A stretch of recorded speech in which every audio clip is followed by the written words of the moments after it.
Et voilà, c'est parti. Bonjour à tous pour ce premier ETOC webinaire. Alors, il y avait le ETOC podcast qui continue, mais cette fois-ci, on passe en mode webinaire. Est-ce que tout le monde nous entend bien?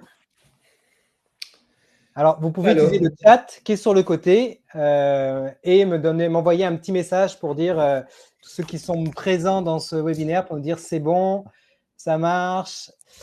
Bonjour Laura, bonjour Antoine, bonjour Emmanuel. Bonjour Derek. Bonjour Derek. Ouais. Super, bonjour Kinga, bonjour Agnieszka. Je ne suis pas sûr que je le prononce bien, désolé. Voilà, et ben écoutez, je suis ravi de faire ce premier webinaire. C'est aussi mon tout premier webinaire, donc c'est assez amusant pour moi de faire ça. Et aujourd'hui, j'accueille deux personnes. Donc une personne qui m'est chère, c'est Emmanuel Devomorey, qui est le CEO et fondateur de l'agence Uplix. Ben, je vais vous laisser vous présenter, hein, c'est plus simple. Hein, donc moi, je vais peut-être commencer. Moi, je suis le Head of Acquisition d'Uplix. Donc, voilà, ça se résume comme ça. Et je te laisse la parole, Emmanuel. Eh ben, bonjour à tous. Donc, moi, je suis Emmanuel Devomorey. Donc, je suis le fondateur de cette belle agence qui a maintenant bientôt 5 ans. On est plutôt très fiers, voilà, de la croissance qu'on a eue. Je suis à côté de ça aussi expert à la Cour d'appel de Paris sur des expertises judiciaires pour des choses un peu moins drôles. Donc, on en reparlera à un autre moment si ça intéresse certains. Et voilà, il est très content de partager ce moment avec vous. Ok, excellent. Et toi, Antoine, du coup? Voilà, donc mon nom est Antoine Blanchis. Alors, je suis entré sur LinkedIn de manière vraiment structurée à partir de mars 2023. Un an et quelques après, un an et un mois, j'étais entré dans le top 200 LinkedIn en France. Et puis, quelques mois plus tard, je suis entré dans le top 100 LinkedIn en France. Aujourd'hui, je suis un peu moins volumique, mais en tout cas, LinkedIn, pour moi, a été un formidable levier pour vraiment pouvoir entrer justement sur le marché français. Alors, moi, je suis français, mais j'ai vécu de nombreuses années au Portugal, où j'étais président de la French Tech Lisbonne. Je suis toujours conseiller du commerce extérieur de la France. Donc, et pour moi, ce qui était important, c'était vraiment, j'étais attiré par ce pays où je suis né, où j'ai étudié, et finalement, j'ai quand même fait beaucoup de ma vie à l'étranger. Et donc, oui, ce dont on parle aujourd'hui, personal branding, c'est aussi un élément essentiel de ma réussite pour conquérir des clients à partir de réseaux sociaux. Notamment. Et d'ailleurs, Antoine, c'est grâce à ton personal branding qu'on se connaît aujourd'hui, finalement. Je t'ai rencontré sur LinkedIn et voilà, nous voilà ensemble aujourd'hui. Ok, alors on va rentrer directement dans le sujet. Merci pour ces présentations. Voilà, la première question qu'on peut se poser, c'est le personal branding du dirigeant. En quoi finalement ça a un impact sur une société? Est-ce que chacun d'entre vous, vous pouvez prendre la parole pour qu'on cerne bien le scope du sujet d'aujourd'hui? Emmanuel, tu veux commencer? Oui, très bien. Alors, si on essaye de se replacer un petit peu sur le sujet, ce qui est très important de comprendre, c'est qu'en effet, bon, si on veut avoir de la notoriété et de la présence, et notamment en SEO, sur de l'acquisition, etc., ce n'est possible que uniquement si on arrive à se créer une autorité de marque, c'est-à-dire on peut faire une personal branding pour soi-même, on peut faire du personal branding pour sa marque, mais moi j'ai l'intime conviction que le SEO et l'acquisition ne fonctionnent que Google va t'ouvrir les portes que si il va avoir des preuves sociales de ton existence, de tes faits d'armes. Donc pour moi c'est essentiel. Ce que je dirais juste en introduction, c'est ça, c'est que si tu ouvres demain un blog et que derrière, il n'y a qu'un travail de sémantique, de profondeur du contenu, et ben aussi étonnant que ça puisse être, ça va avoir du mal à fonctionner parce que par lui-même c'est pas suffisant. Par contre, ce contenu, si tu le portes et que tu le partages et qu'il est reconnu, qu'on t'authentifie, qu'on te tag dans LinkedIn, et qu'on s'aperçoit que visiblement tu es quelqu'un d'intéressant, là, c'est jackpot. Yes, merci. Et toi, Antoine? Moi, voilà, la vraie condition, c'est que comme directeur général, nous vendons tout le temps. D'abord, nous vendons aux collaborateurs qui sont proches, parce que simplement, on a besoin d'eux. L'entreprise est une aventure humaine, et donc c'est cette cohésion, cette capacité justement à parler auprès d'eux, à les entraîner, à les motiver, qui est quand même un vecteur essentiel de business. Donc, les collaborateurs, c'est un élément important. En plus, on rajoute des actionnaires, des parties prenantes, des fois aussi. Donc, on a des partenaires sur le marché, etc. Et c'est aussi un élément important. Nous séduisons et nous devons vendre pour ces personnes-là. Et enfin, il y a nos clients. Tout à l'heure, Emmanuel, il parlait justement de SEO. Simplement, pourquoi? Parce que l'entonnoir de vente aujourd'hui est un entonnoir qui passe par de nombreuses étapes. Donc, la phase de considération, la phase aussi de recherche d'abord, voilà, SEO, après la phase de considération, après la phase de conversion. Et en fin de compte, un point commun fondamental, c'est que aujourd'hui, les gens veulent acheter à des humains, de plus en plus, avec l'IA qui se généralise enfin, un peu partout. La connexion humaine, c'est vraiment une des vraies valeurs aujourd'hui. Et en fin de compte, le personal branding est transversalement ce qui va augmenter, accélérer les leads, entre guillemets, ou les clients ou les prospects dans le tunnel de vente. Et en plus, cela augmente considérablement les ventes de succès au moment de la conversion. Oui, tout à fait. Ouais. C'est vrai que je le dis souvent en exemple quand je fais des formations moi-même sur LinkedIn. On ne suit pas une marque. On peut être fan d'une marque, on peut aimer une marque, mais on ne la suit pas.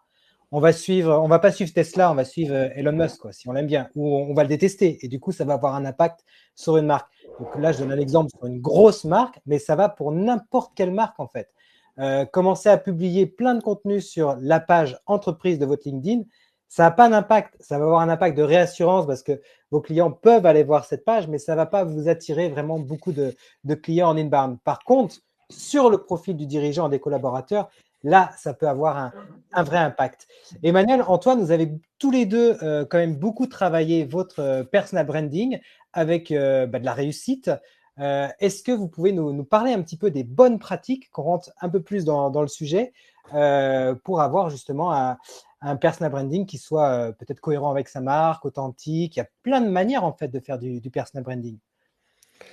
Alors oui, peut-être que en fait, le vrai sujet aujourd'hui de la relation avec les clients, c'est l'empathie. Donc, en quelque sorte, les éléments du personal branding, moi, j'aime bien les ramener à cette notion d'empathie, c'est-à-dire que la personne sent qu'on l'a comprise. On l'a comprise dans ses doutes, dans ses douleurs, dans ses besoins, dans ses rêves, dans ses aspirations les plus profondes.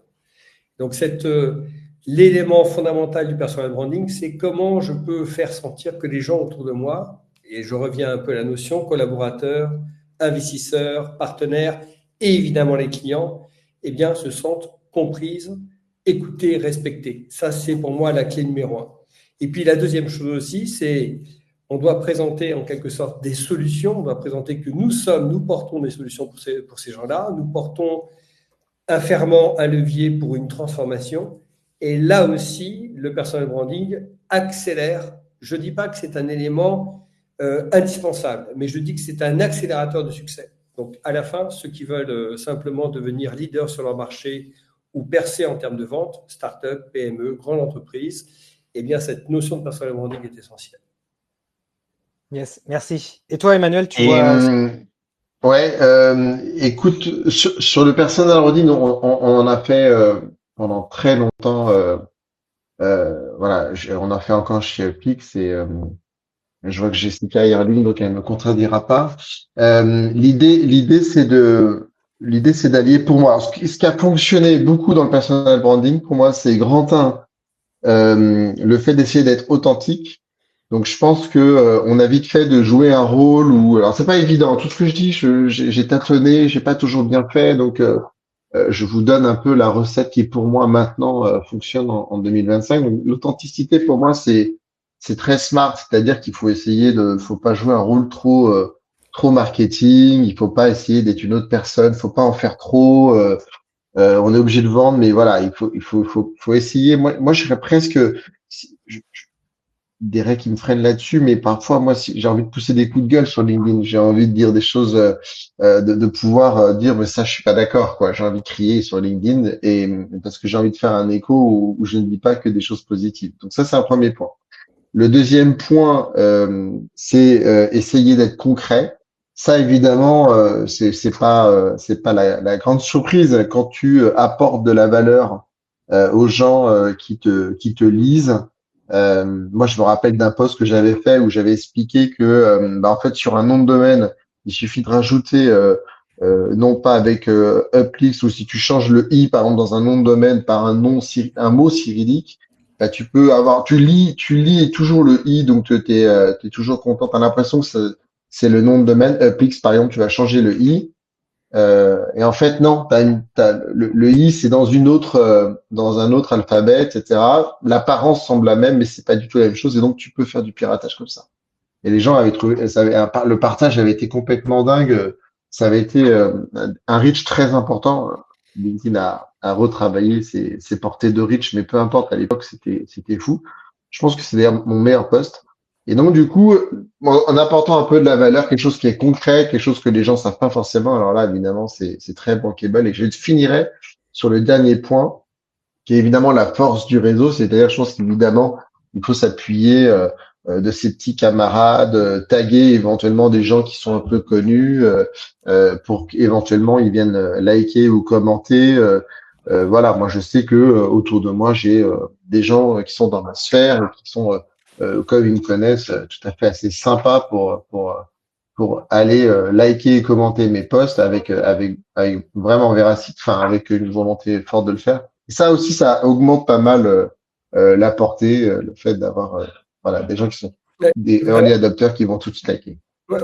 Effectivement, ce que j'ai vécu, alors c'est vraiment cette notion-là, c'est-à-dire qu'une fois que vous arrivez à émerger sur LinkedIn, et comme a dit Emmanuel, avec de l'apport de valeur, donc effectivement, l'empathie joue là, c'est-à-dire j'ai compris la douleur du client, je lui fais savoir, parce que des fois les clients n'ont pas la notion de ce dont ils ont besoin. Ils veulent des choses, mais ils ne savent pas réellement dont ils ont besoin. Et après, je montre que j'ai de la compétence, j'apporte effectivement de la valeur concrète par rapport à ce dont ils ont besoin. Et à cause de ça, de ce fait, j'ai créé un rapport justement empathique, relationnel avec eux. Et ce qui est important, c'est comment, dans ce cas LinkedIn, mais comme tous les réseaux sociaux, peuvent multiplier notre aura et notre capacité justement à créer de la relation. Simplement parce qu'on pourrait dire en réunion, j'ai pris rendez-vous réunion avec vous, mais je vous envoie ce que je fais sur LinkedIn, etc. C'est intéressant. S'il y a de la valeur, c'est sûr que les gens vont faire un tilt. Et puis cette relation qui a été une réunion ou bien une rencontre dans un lieu ou dans un endroit de networking, par exemple, eh bien, elle continue. Et en fin de compte, aujourd'hui, et c'est vraiment important, le succès en entreprise, le succès en marketing, c'est à la fois justement cette capacité à créer de l'empathie, à créer de la valeur, mais aussi à répéter le message, à être fréquemment chez la personne qui nous voit. Et à un moment donné, on sait que si on répète cette fréquence avec de la valeur, avec de l'authenticité, la probabilité de vente est multipliée par 3, par 4, par 10. Et ça fait toute la différence entre quelqu'un qui hésite par rapport à SEO, par rapport à être conseillé, puisque moi je suis mentor pour dirigeants d'entreprise, et quelqu'un qui se dit, tout d'un coup, je me suis réveillé, j'ai un problème, j'ai la conscience de ce problème, et je sais que ce mec-là, il va m'aider à sortir de ce problème-là. Alors, vous parlez tous les deux, Antoine et Emmanuel, d'authenticité. J'ai une petite réserve là-dessus, dans le sens que je vois beaucoup aussi de réussite sur LinkedIn avec des gens qui racontent énormément de bullshit. Voilà, vous m'excusez le terme, mais des choses vraiment genre j'ai enfin passé la barre des 300K euros par mois, j'étais coincé pendant 6 mois à 150. Oh là là, c'est dur. Plein de choses comme ça qui sont qu'on voit bien, qui sont fausses, parce que quand on creuse derrière, il n'y a vraiment rien. Mais pourtant, le reach, le nombre de leads qu'ils arrivent à générer avec des choses qui sont extrêmement exagérées sur de la réussite, de la facilité de ramener énormément de cash. Alors, c'est peut-être mon feed qui est un peu trop comme ça sur LinkedIn, mais j'ai l'impression que des fois, le personal branding, c'est aussi une espèce de machine à ego trip. et que pourtant, pour certains, ça a l'air de marcher. Alors, c'est vrai que, Emmanuel, tu disais, nous, on fait attention à ça, on fait attention parce qu'on a peur on pense que ça ternit la marque à terme, ce type de pratique. Mais je constate aussi qu'il y en a qui réussissent avec ce fake it until you make it, quoi.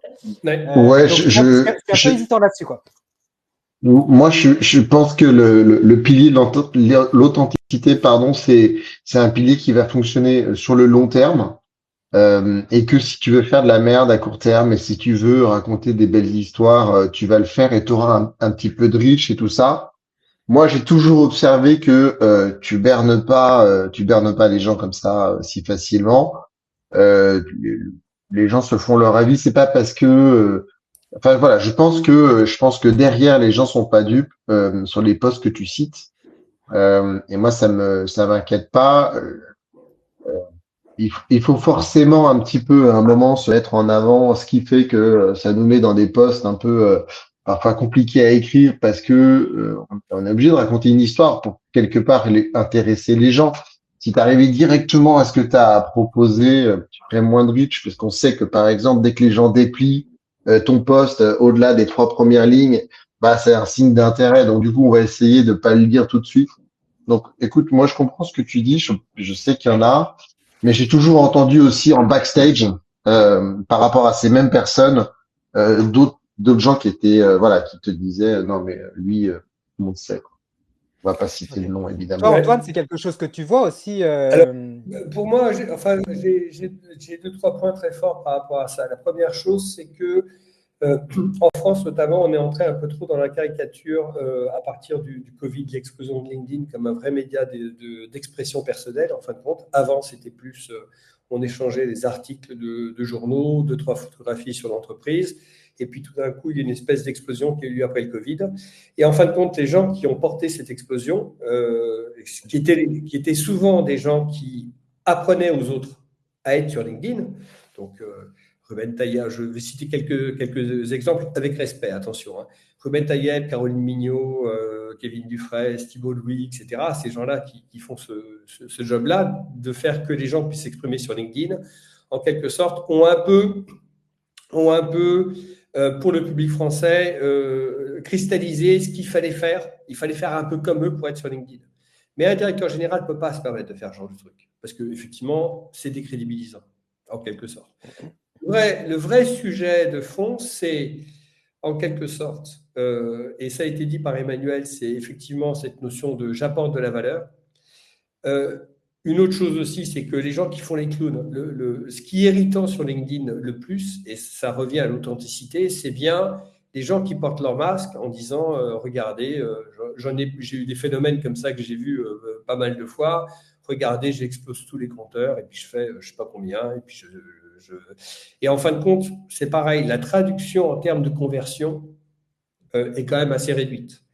Et sur le marché, en quelque sorte, ceux qui jouent à ça, ce sont les gens qui vendent de l'influence sur LinkedIn, comme leur fonds de commerce quelque part, et eux, ils peuvent jouer à ça. C'est pas un problème. Donc, parce que ça marche en termes de vues, etc., etc. Et les gens peuvent vouloir acheter parce que justement, comme ça marche en vue, ça marche aussi en conversion. Les gens voudraient avoir la recette pour fonctionner sur LinkedIn. Alors que, comme ça a été dit par Emmanuel, le point, c'est qu'un directeur général, il va créer une différence supplémentaire parce qu'il s'expose quelque part, mais il s'expose intelligemment. Il va proposer de la valeur à ses clients. Et en fin de compte, s'il est authentique, c'est-à-dire que s'il partage qui il est, parce que c'est aussi un point important, eh bien, ça va vraiment porter la différence. Ok, merci à tous les deux. Je voulais qu'on rentre un petit peu dans un aspect technique, parce que c'est un webinaire qui est prévu d'être court. D'ailleurs, à tous ceux qui sont en ligne, si vous avez des questions, n'hésitez pas à utiliser le chat. On essaiera de prendre 5 minutes pour y répondre à la fin. Emmanuel, donc tu es expert SEO, GEO. Voilà, en quoi le personal branding peut aussi avoir une influence sur effectivement la visibilité web plus globale et donc sur ton métier de SEO. J'aimerais bien que tu nous parles un petit peu plus de ça, voire même que tu nous partages un exemple si tu en as un.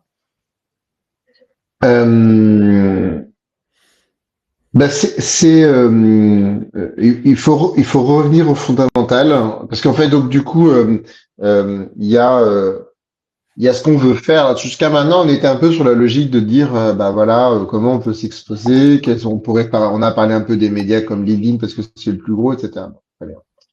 Euh, Maintenant, si on essaye un peu de rentrer sur l'aspect un peu technique, essayer de comprendre un peu les mécanismes. Alors moi, je vais parler un peu sur les aspects Google, voilà. Donc Google, lui, d'abord, c'est que ce qui est intéressant pour lui, c'est de mettre en avant un maximum de qualité. Donc ça, c'est son intérêt primaire. Donc pour ça, il a à sa disposition des quality writers qui sont en fait des gens qui vont avoir des réponses.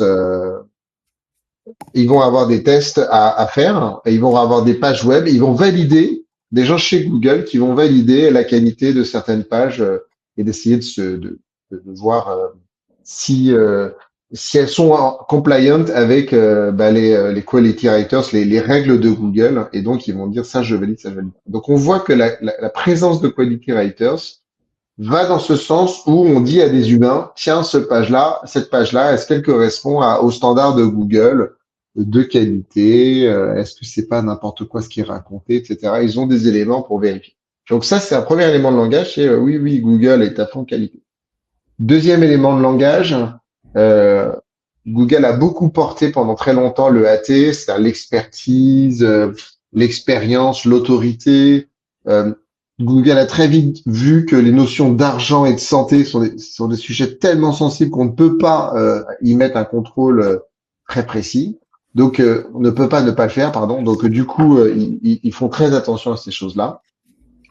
Donc, moralité, d'un point de vue purement technique, euh, l'idée, c'est de pouvoir associer sa marque et son branding euh, à une thématique. Chez moi, c'est l'acquisition et le SEO en vue que Google, en termes d'entité nommée, donc on n'aura pas le temps et je ne vais pas développer ce que c'est qu'une entité nommée, mais que Google associe ma marque à un tout, puisque Google associe les mots tels une toile d'araignée. On va dire ça, on va dire pour simplifier les choses, Google associe tous les concepts, les mots, vos recherches, vos centres d'intérêt, telle une toile d'araignée. Antoine, par exemple, il est peut-être passionné de berger allemand. Et donc, à force de faire des recherches là-dessus, il va savoir que il y a des liens entre Antoine et cette thématique. Et inversement, Jean-Marc ou moi, on va dire, moi, je suis un éleveur de bergers allemands et je vais publier là-dessus. Et donc, je vais me créer un lien invisible entre cette race de chiens. Et voilà. Et donc, moi, mon meilleur exemple, c'est bien évidemment Plix, sur lequel, à force de donner des conférences, j'étais encore hier à Lyon. Je suis désolé, je suis un peu long, mais je finis juste. J'étais à Lyon hier pour donner une conférence, donc ça c'est du branding. Je prends la parole sur les réseaux, dans des podcasts, j'interviens dans des procès en tant qu'expert judiciaire. Tout ça, Google le voit très bien, le sait très bien, et me relie telle une toile d'araignée à ma thématique et me donne une notion d'autorité invisible qui permet à ce que le site, par exemple, de Plix, quand on tape agence SEO, est dans le top 3. Ce qui montre que l'autorité est bien reliée à la marque et à mon branding. Excellent. Merci, merci Manel. C'est ça qui est important de voir. Antoine, donc toi, tu es aussi expert justement sur ce branding. Est-ce que tu pourrais nous montrer un petit peu comment tu abordes ce sujet avec les personnes que tu accompagnes? Tu avais quelques slides peut-être à présenter, c'est ça? Oui, moi je vais présenter effectivement un slide là-dessus. C'est, attendez, ça va être celui-ci, non, c'est pas celui-ci, j'arrive. Voilà. Est-ce que vous voyez le slide là en ce moment? Ouais, nickel. Ouais. Voilà. Donc pour moi, le cœur en quelque sorte, le cœur du personal branding, on ne veut pas faire du personal branding juste pour avoir des vues. On veut faire justement du personal branding pour vendre, pour convertir, pour impacter en fin de compte. Donc on a créé avec mon associé Cadmagne un framework très puissant qui fonctionne. Aujourd'hui, l'organique n'est pas suffisant pour faire de la vente. On est tous d'accord là-dessus. Donc le personal branding est une facette de la vente. Donc, en quelque sorte, il y a 4 étapes, plus une autre étape qui est mais on a 4 étapes fondamentales qui vont relier, qui vont créer cette relation d'abord, et puis après, cette empathie en premier, cette relation d'abord, et puis après, une relation client-fournisseur. C'est bien un modèle pour captiver, c'est la partie gauche, jaune, qui est on captive au travers de contenu, au travers de films sur YouTube, au travers de contenus sur post, sur LinkedIn, au travers d'un blog, par exemple, c'était cité tout à l'heure par Emmanuel.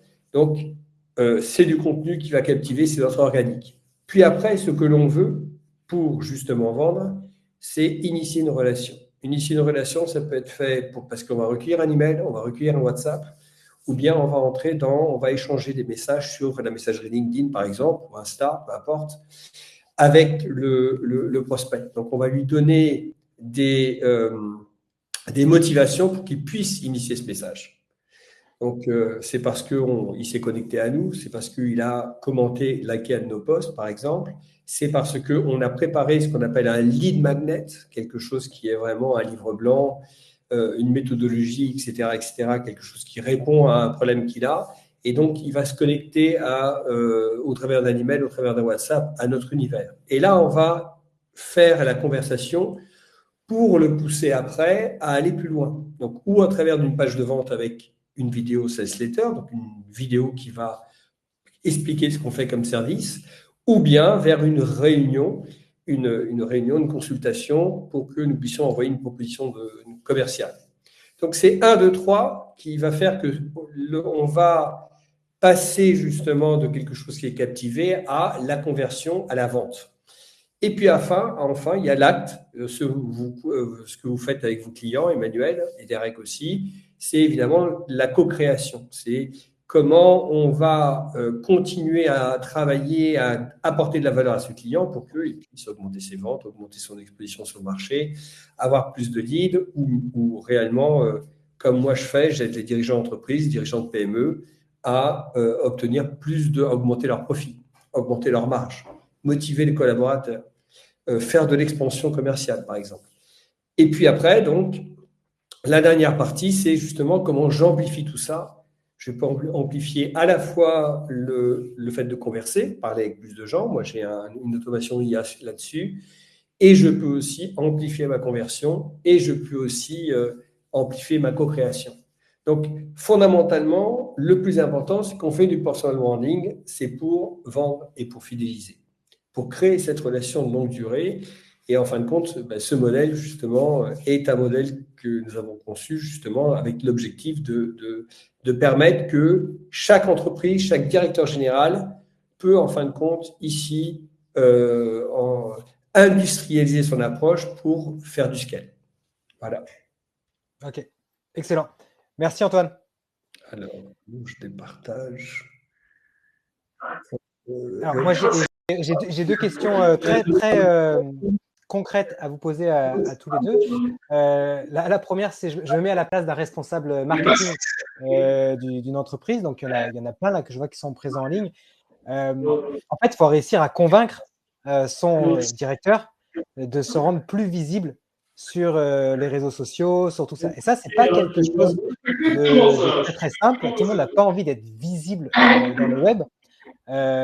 Comment tu abordes ça, Antoine et Emmanuel, c'était peut-être pas au début si facile. Comment tu en es arrivé à prendre finalement la décision, OK, je fais le pas de devenir visible sur le web? Parce que mine de rien, on s'expose en faisant ça aussi.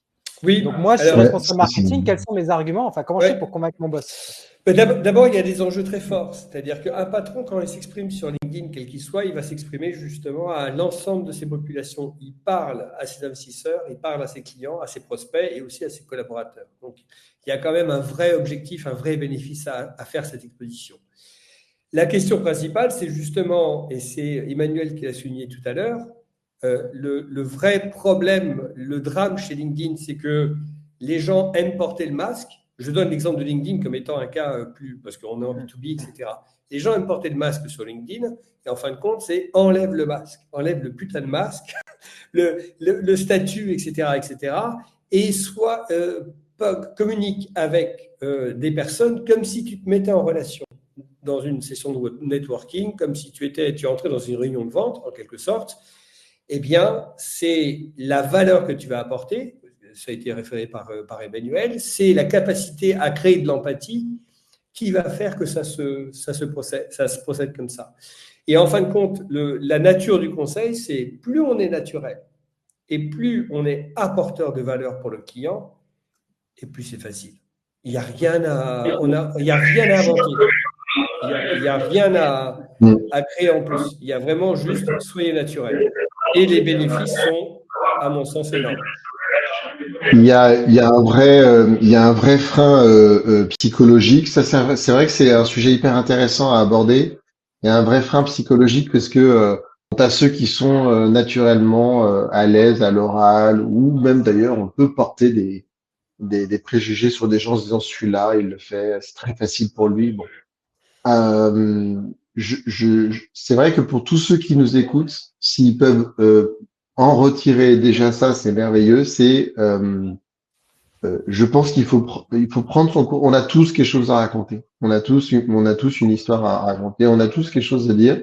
À partir du moment où on est authentique, je suis certain que ça fonctionne et que ça va très vite. J'illustre juste mes propos avec un exemple que je donne quand parfois je vais voir des élèves de quatrième et de troisième qui sont assez durs à capter parce que jeune et c'est normal, je l'étais aussi à leur âge.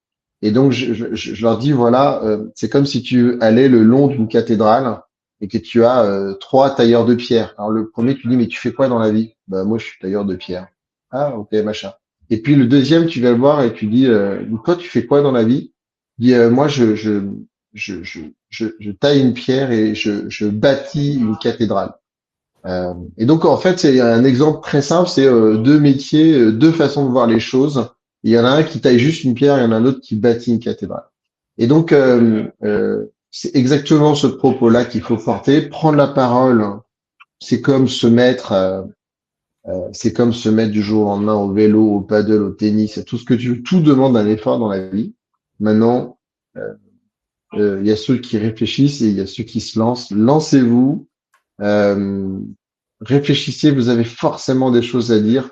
Appuyez-vous sur vos amis pour avoir ce que vous pourriez dire, etc. Mais voilà, pour moi, tant que vous ne basculez pas dans le bullshit et que vous restez sur des choses, vous allez intéresser des gens. Ce sera peut-être 10 personnes au début, mais s'il y a quelque chose à raconter. Si vous avez rien à raconter, c'est compliqué en effet, mais si vous avez quelque chose à raconter, ça va grossir, quoi qu'il arrive.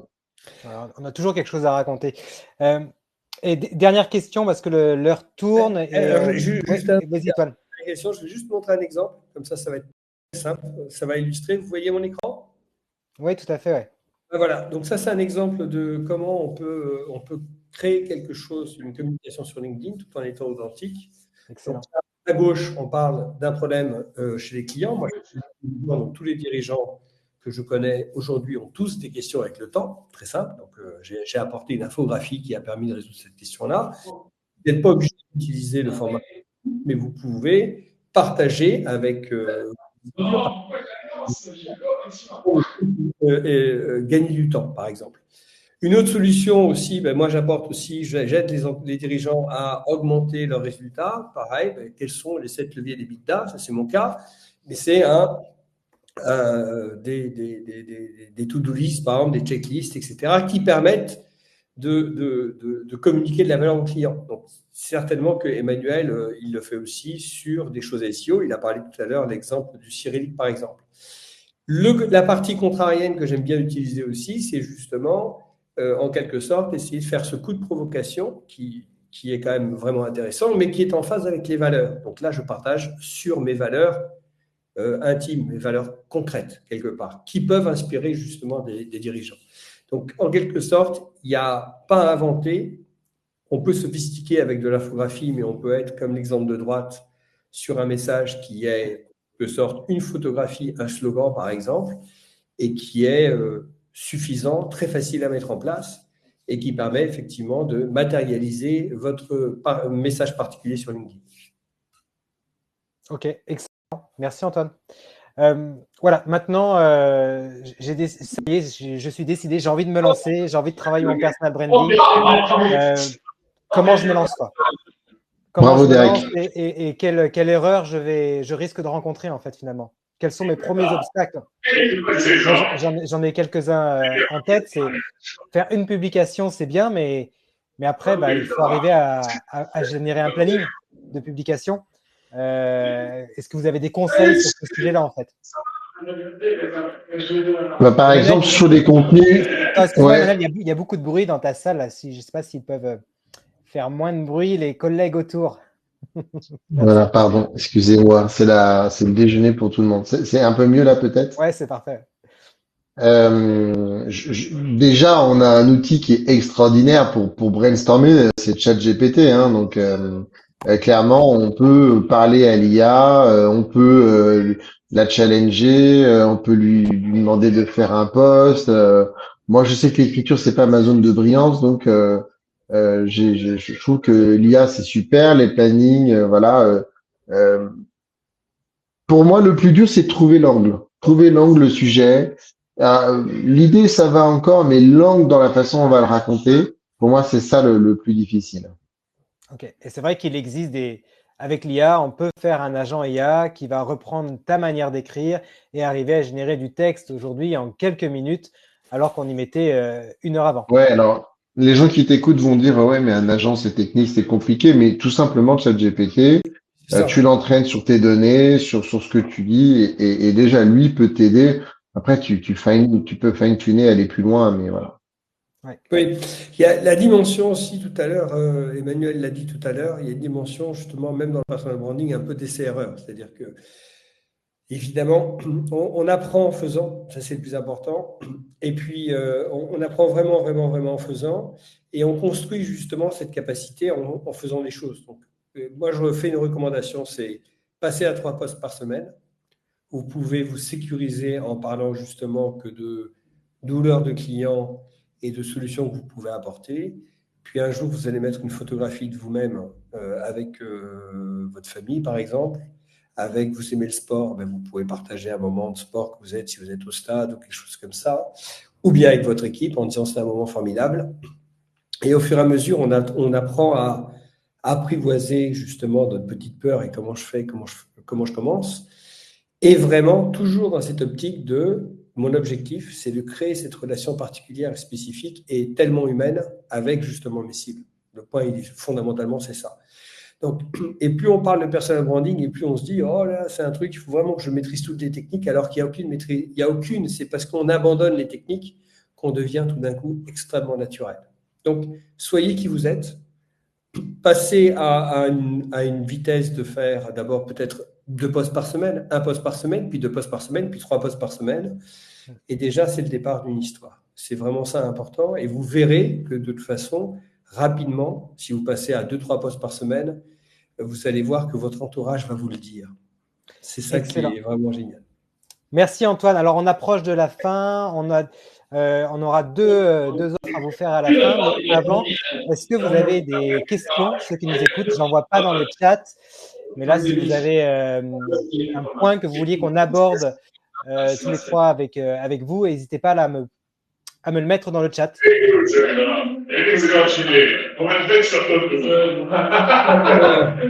y a du monde chez toi, Emmanuel.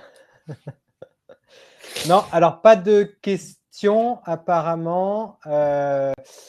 Très bien. Alors, Antoine, tu avais quelque chose à proposer à la fin, c'est ça? Oui, enfin bon, le point principal, c'est que j'accompagne je suis en train de lancer un accompagnement collectif de dirigeants d'entreprise, de dirigeants de PME. C'est vraiment orienté dirigeants de PME. Et dont effectivement, l'objectif, c'est de leur permettre de développer leur entreprise, de faire de la croissance durable et rentable sur l'entreprise, justement, de pouvoir motiver leurs collaborateurs, motiver leurs clients aussi. Donc, c'est vraiment quelque chose d'assez complet.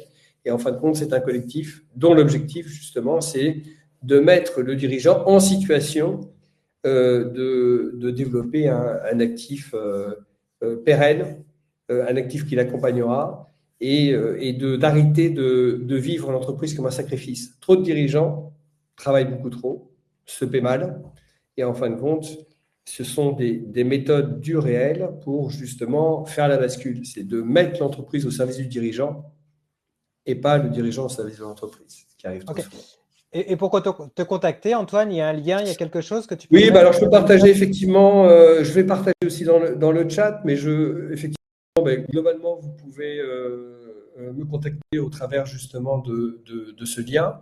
C'est-à-dire que pour tout dirigeant intéressé, effectivement, vous pouvez faire cette connexion pour avoir un entretien stratégique. On calcule le potentiel de progression de votre entreprise, les leviers, et on écrit ensemble une feuille de route. Ok, excellent. De toute manière, par mail, pour tous ceux qui sont inscrits, je renverrai ces éléments. Côté Uplix, ce qu'on vous propose, c'est d'aller voir votre site web et de vous faire un audit de EEAT, donc l'autorité, l'expertise et la confiance, pour voir si vraiment dans toutes vos pages, les robots arrivent bien à détecter qui est l'auteur et si l'auteur est légitime sur ces sujets-là et comment donc on pourrait réussir à booster. Donc dans le mail que vous allez recevoir après, on vous proposera, si vous voulez, de prendre rendez-vous avec nous pour qu'on étudie comment on peut effectivement booster votre croissance à travers le SEO et donc aussi à travers le personal branding pour voir s'il y a un gap de ce côté-là. Voilà, merci à tous d'avoir été présents sur ce premier webinaire ETOC. Et merci beaucoup à Antoine d'avoir été notre premier intervenant. Merci Derek, merci Manu pour Merci Antoine. Merci Emmanuel. Je vous souhaite une belle après-midi. Au revoir. À bientôt.